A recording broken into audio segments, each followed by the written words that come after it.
Welcome to Well and Back, the podcast hosted by three passionate osteopaths and wellness entrepreneurs, Justine Treadwell, Chloe Lawton, and Lauren Malott.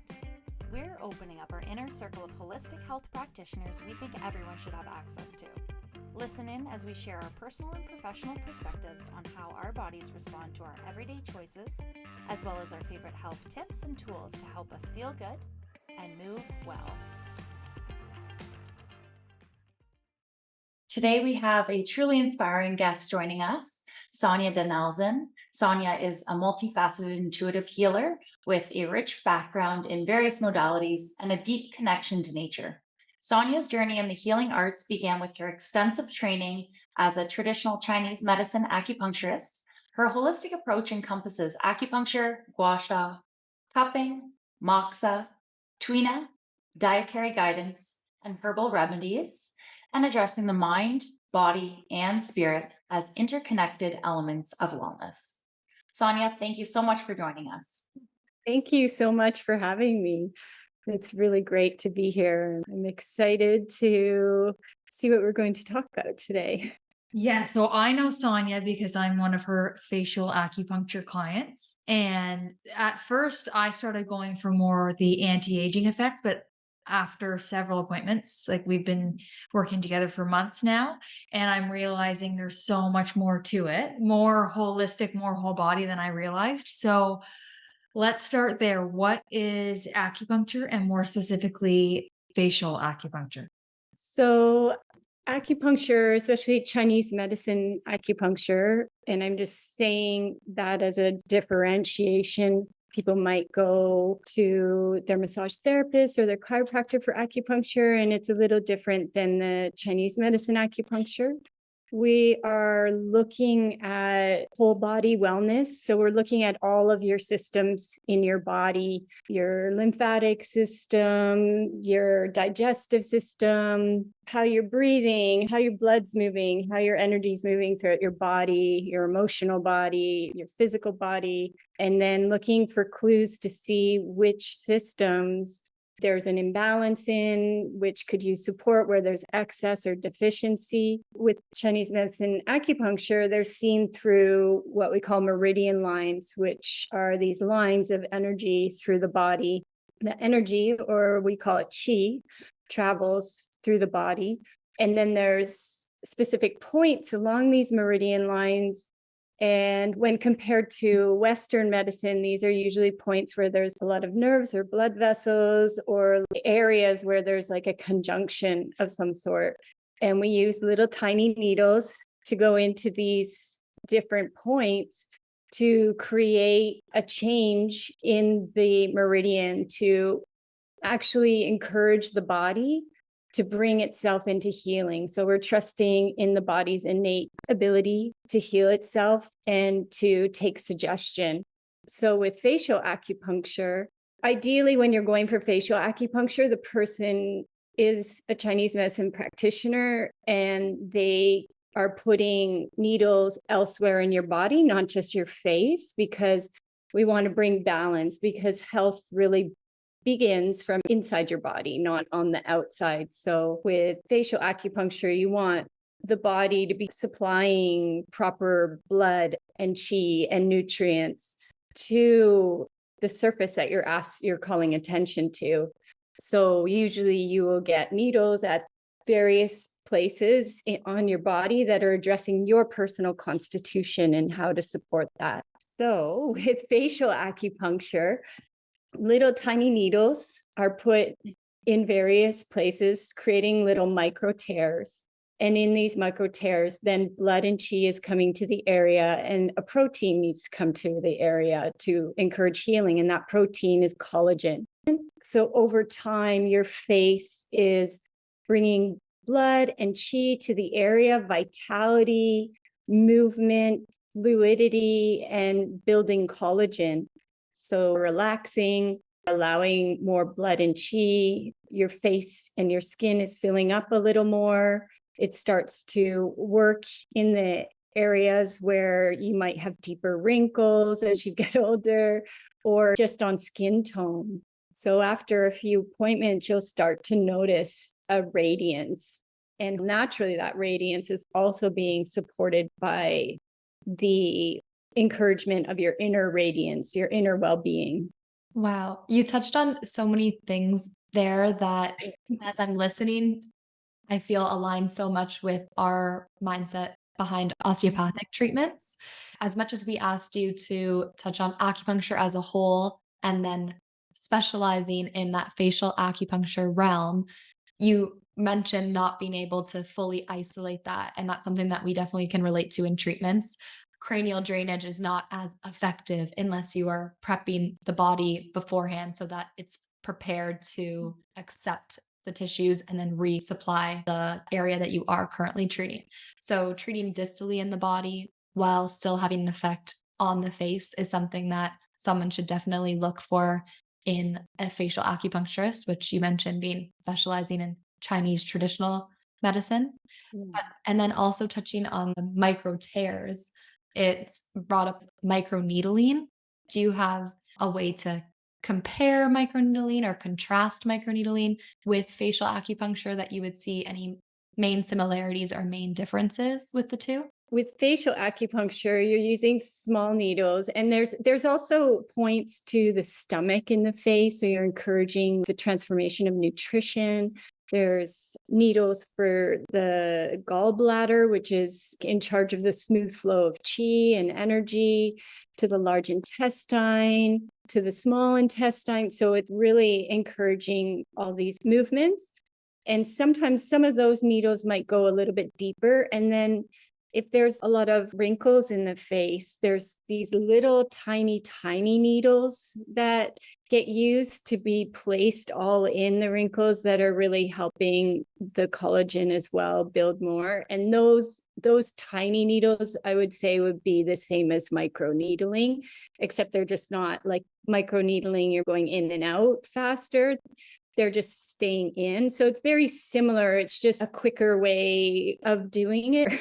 When you're using the needles, what depth does it reach in the individuals through the skin? I know with microneedling, it's penetrating the dermal layer. And I know with functional acupuncture, you're getting into the muscle spindle fiber. What's the mechanism of action behind Chinese traditional acupuncture and the depth of penetration there?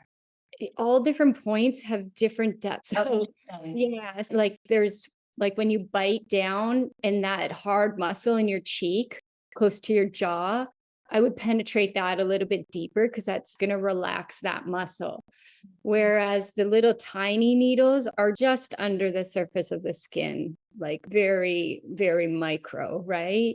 And then if you're needling on different areas of the body, there's different areas where there is a lot of muscle and you can go deeper. And then there's areas where you have to be really careful about how deep you're going because you can puncture a lung, you can puncture the bladder, you can do different things. So it's like you can't just like go in and go deep everywhere, but there's some places like on your glutes where you can put in a super long needle to really get the trigger point, right? Or the acupuncture point that's there. So that's why it's important to have like a lot of training and to really have an in-depth knowledge of where the needle is going and what's under there and at what point it's effective going in. And different practitioners needle differently. So some practitioners want to like move the needle around a lot and get a lot of sensation every time. And some practitioners don't necessarily want to move the needles around a lot because they are trusting in the body's ability to receive suggestion, right? More subtle, just like probably within your practice. I've been to different osteopaths and some are really gentle and some are not as gentle. Some like, I feel like they're working with energy, but people are working with energy in different ways too. And definitely based on person to person as well, like different patients that come in are ready to accept different levels of treatment. Yeah, definitely. Some are very sensitive, so you can work really gently with them and they'll feel it. So it sounds like facial acupuncture is more holistic. Like you are going for the external surface and the beauty of it, but it Yeah. sounds like, and from what I've gathered from your intake when I come to see you, is even though there's lots of needles in the face, you're not just targeting the skin of the face. You're keeping in mind, like from my experience, you asked me about my mood, where I am in my cycle, and my eating, my sleeping, my energy levels. And then that seems to dictate where you put the needles throughout the whole body, but also in the face. So maybe that's another difference between the microneedling and the facial acupuncture. But can you talk a little bit about the intake and how you decide from one Yeah. appointment to the next?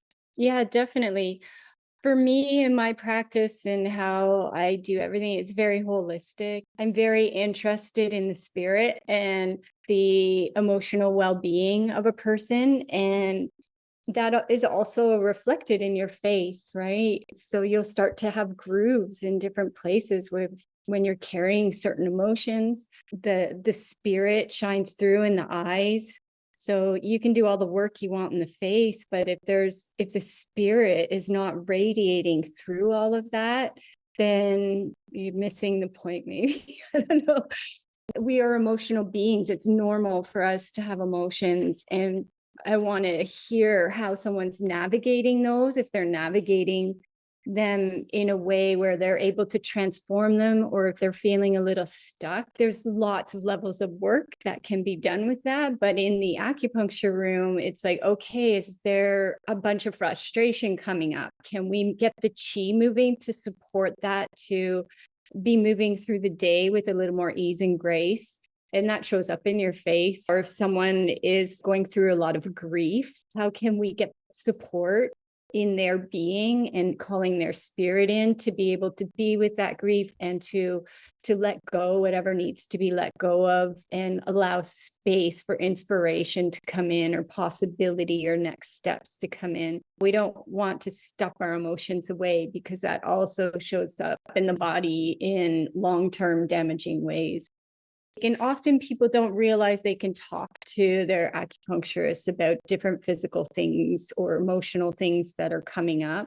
But for us, it paints this whole picture of like, okay, yeah, I am interested in these little things that you just thought you had to live with forever, because it might actually be something really easy for us to solve. For example, most women think they need to live with PMS and menstrual discomfort and symptoms and moodiness and things like that.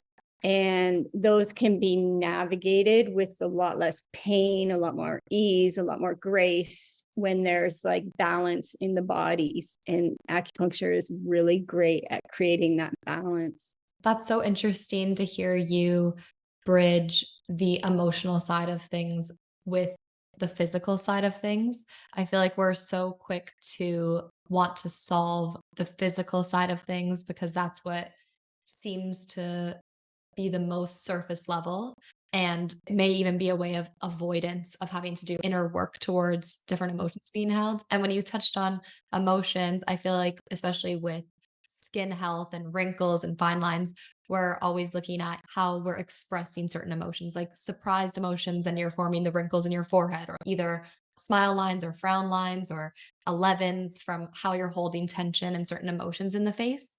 So we can see that physical sign of emotions in our face. But it's interesting that even if you're not someone who is very expressive, your internal emotions can still affect the radiance of your skin without even realizing, from Yeah. overall body energy.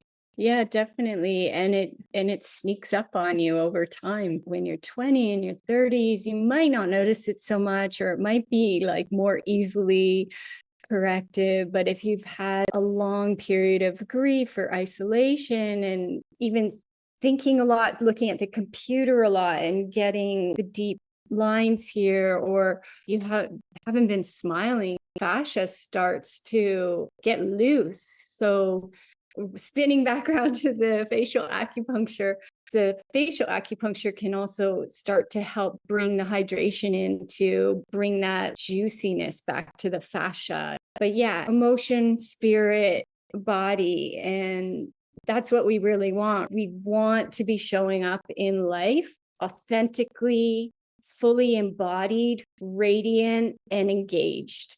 And that comes from every aspect of your being. It's interesting to hear you talk about the things that we see visually in someone's expression and the way that they're holding stress or emotions or experiences that they've gone through, and how that looks from a TCM perspective. It's something that we see in our practice as well in the pliability of people's connective tissue when you're treating. You can feel in the tone of their connective tissue and their fascia and the way that they're responding to certain techniques that we use on patients as well. And sometimes you feel that overall tone, and there's a reflection of a person's experience in the way that their body's being held and what their structural integrity holds. Yeah, I've experienced treatments with Justine, and I really appreciate the level of intuition and energy and holding and subtlety of the osteopathic treatment. And it does, I feel it moving, and I feel things being rehydrated, I guess the lymph being opened. I really, really value and appreciate that practice a lot. And the treatments that I've been getting have make a big difference in my week, or getting headaches or things like that. It really helps bring things into balance. That's so neat to hear your perspective on an osteopathic treatment. If you're comfortable with it, I'd love to hear when you first started receiving treatment and what that was like for you, what brought you in, whatever you're comfortable with sharing. Sure. Maybe in 2018, I was in a car accident. So I was going for some osteo then to really kind of help align my neck and back. And I was like, oh, how subtle the movements are reminds me a bit of Zen Shiatsu, because it's like this subtle meditative practice. And so it was good for that. And then I hadn't done it in a while. And then in the past couple of months, I have been getting treatments from Justine, and I was getting headaches every day, particularly around a certain like ovulation to day 1 of my cycle, and getting into what I would call liver qi stagnation or Chinese medicine. So like the tendons start to get stiff, and that would manifest for me as like headaches, because I'm also in that phase of life where I'm probably perimenopausal at this point. And I just found the osteo treatments would allow more movement in my body that was juicier, for lack of a better word. So I felt like the hydration was moving through my neck, and I wasn't waking up with headaches so much. So it's really, yeah, you can treat yourself. It's really nice to get treated also by others, and in different modalities that are super complementary. Yeah. Definitely. Lauren touched on how we, as during treatments, are responding to changes that we are feeling under our hands in the body. I'm curious, during an acupuncture session, once placing a needle, I know that you are placing them in specific areas based on the intake, but once you place them, what kind of observations are you waiting for in that moment that may dictate your next placement, or just the flow of a treatment, or what responsiveness are you looking for? The way I practice, and I think there are different practitioners practice in different ways. This is just where I'm at right now. I have a Qigong practice so that my energy, there's intention going through my being when I put the needles in, that's extending into the point. So there's like an energetic intention that goes along with that.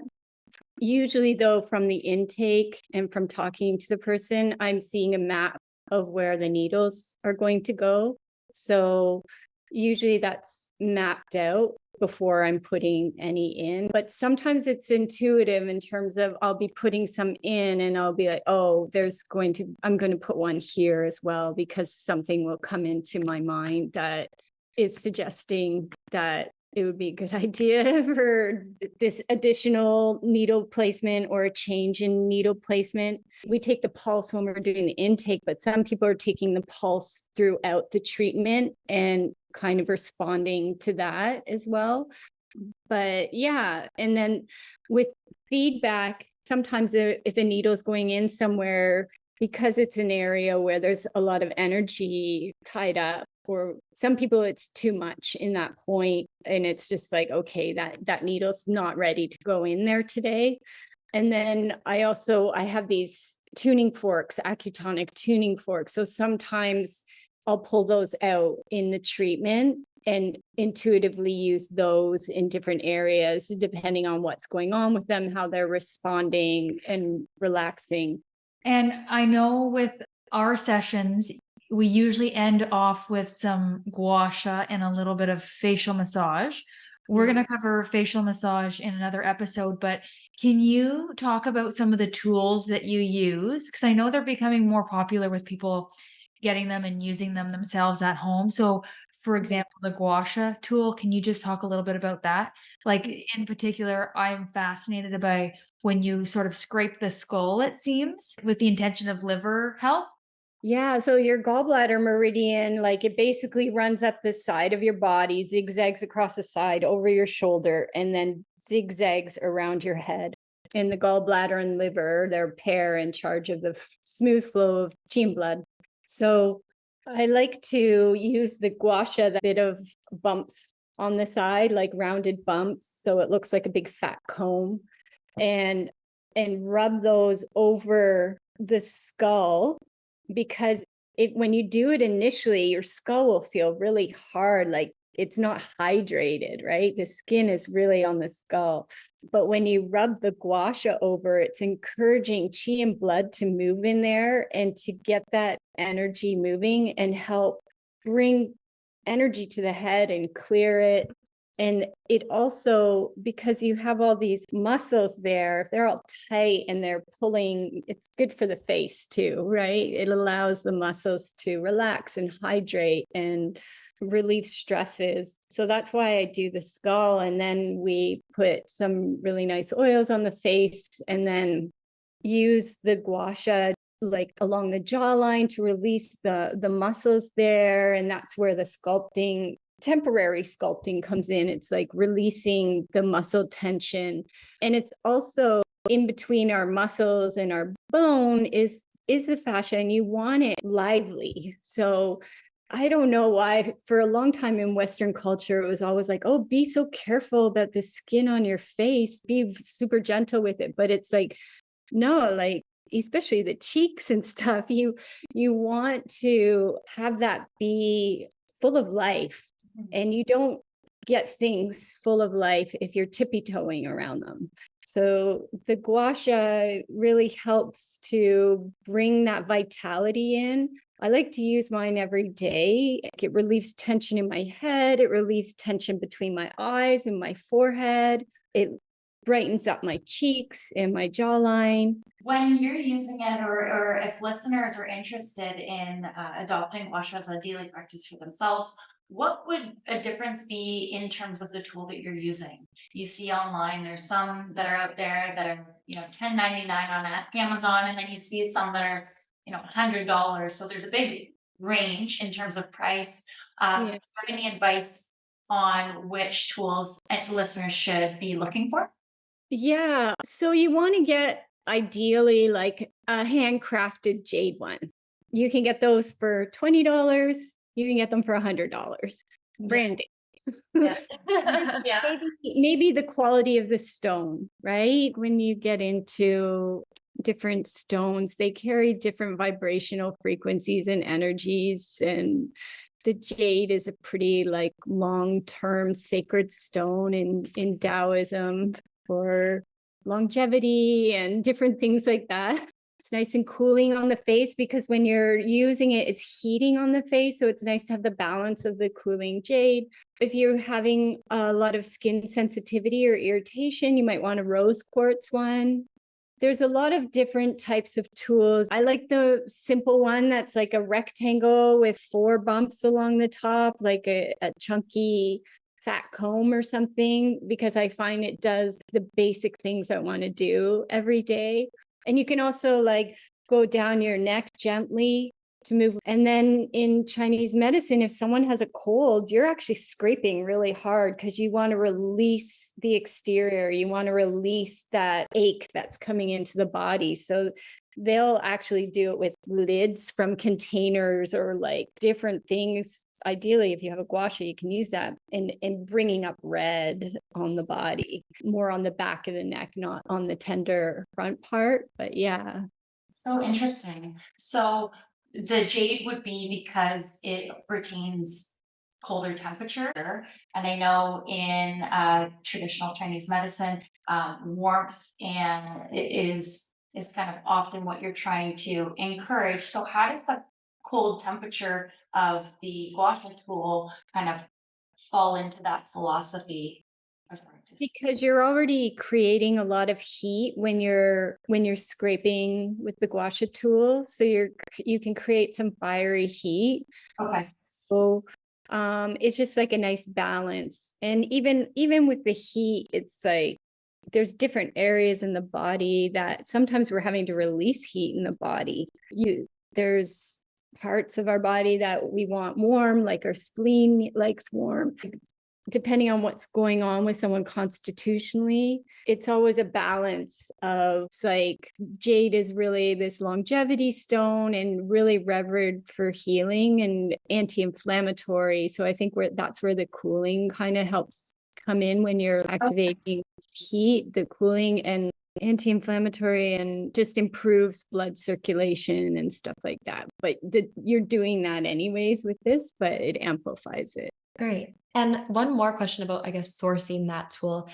Would you say to stay away from Amazon, or do you think that's something as easily accessible as Amazon could have a handcrafted tool? Like any specific things to look out for to be like, yes, this is legitimate? Yeah, if you're going to look on Amazon, then I would look for one that says it's handcrafted, genuine jade. Otherwise, there's like places online you can get them, Eastern Currents in Canada. And there's all kinds of little boutique places that are coming up with their own, that they have like a whole kit with like some beautiful oils. So it just depends. Like you could, if you're going to someone for facial acupuncture, they probably have some that you can get off them. Do you recommend any facial oils, or what do you use to prime the skin before you're using the gua sha tool? Yeah, I thought you might ask that. Currently, I'm using one a friend made in clinic, but at home on myself, I've come across a couple that I really love. Recently, I don't know if you've heard of Rasa Ayurveda. They're based out of Ontario also, and she has a skincare line based on Ayurveda, Pitta, Vata, Kapha qualities. And I recently got some for Vata, like more dry, older skin. And she had this beautiful powder of these beautiful herbs that you can use wet and use as a soap. And I love how it made my skin feel. Or you can use it as a mask.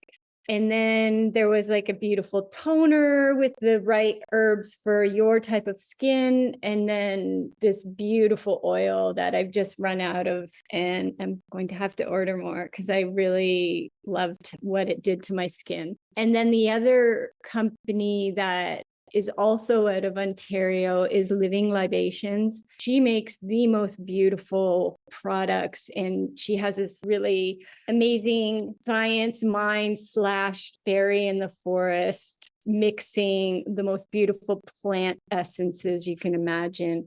Wow. And you can go on her site and she'll talk to you about the depth of science of what these different plants that she's using in combinations are doing to your skin. But she has one called Best Skin Ever, and it really does give you the best skin ever. And she has like different tweaks on that one depending on what you're looking for. If people are looking for really natural products that are super high quality, those are two that I really appreciate and enjoy. I have seen those. Are those like the sea buckthorn? I think you gave me a face wash. Did I? Yeah. From this Oh. room. Yeah. Like, yeah, it was great. It was like an oil-based cleanser. Okay. Yeah. Yeah. Yeah, actually, you can get it in a place in Hot here. stuff. Yeah. Wow. But yeah, I love what you said about bridging that gap between the science behind it and the nature side of it, because it's so hard to see what a wedge a lot of people think there is between science and nature when really it should be and has You- always been from nature. Like even pharmaceuticals are all based primarily from nature. So to think that it's gone so far to try and separate the two, it's great to know of a company that can explain the science background behind what they're doing in a natural way. Yeah, no, I'm just like, I appreciate the multi-dimensionality of plant-based products. They have an energy and a life and a vitality to them that Western science is only starting to have the tools to measure. So I just appreciate what it does in the body with our vitality when we have things that have vitality and energy and intention put in them. And that could be the difference of the different Gua Sha stones too. Like when there's intentionality, when something's being created and there's a vibration being held by that person, it adds an energy that is imperceivable to our everyday mind, but it can be felt and it can be experienced. Yeah, wow. You think of everything from the foods that we're eating and all forms of consumption to actually think about it with that lens is so powerful and something that I definitely would think about more so moving forward, thinking of the energy line of things and Yeah, keeping that like energy flowing. totally. When I'm giving my clients lifestyle coaching or food coaching in their appointments, the primary thing is it vital or even information? If you want vitality, what is coming in you and through you and is around you, make sure it's vital. Thanks for tuning in to Well and Back. We hope you enjoyed this episode and gained some valuable insights into living your best life. Make sure to check out the show notes in the description for a rundown on today's episode. We are truly passionate about providing you with the best information and resources to help you on your wellness journey. For even more content, follow us on Instagram and TikTok at Well and Back. Please consider taking a moment to rate, review, and subscribe to our podcast. By letting us know how this episode resonated with you or what you'd like to hear more of, it helps us to continuously improve. Until you're back, we wish you well.